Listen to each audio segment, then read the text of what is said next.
L'histoire débute à l'époque des croisades. En 30 minutes, elle mêle faits réels et fiction durant un spectacle intitulé La malédiction du Templier. Dans ce spectacle, nous racontons l'histoire d'une relique qui vient d'Angleterre et qui est ramenée par un Templier.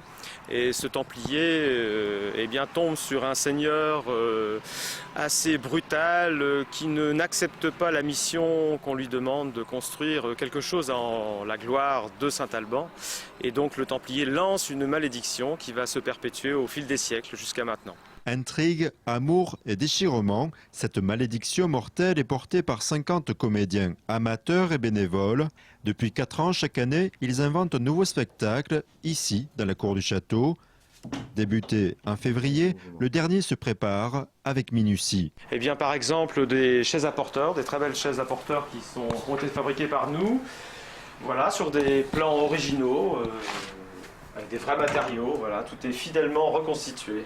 Alors il y a le scénario, la mise en scène, les accessoires, la musique, beaucoup de mise en scène, donc il y a de l'escrime, de la danse, cracheur de feu si je ne m'abuse. C'est une habitude qu'on a prise et c'est vraiment un plaisir, donc au fur et à mesure, c'est plus du travail pour ceux qui font partie du spectacle.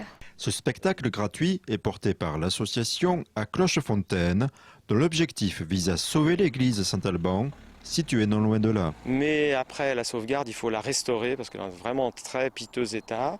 La restaurer et la réhabiliter, on espère, en un lieu culturel. Et là, bon, le projet est assez vaste. Il faut encore travailler sur le sujet. Le dépliant lié au spectacle invite les curieux à visiter des sites remarquables au sein de 5 villages alentours. L'an passé, entre 2000 et 3000 spectateurs ont assisté à ces représentations.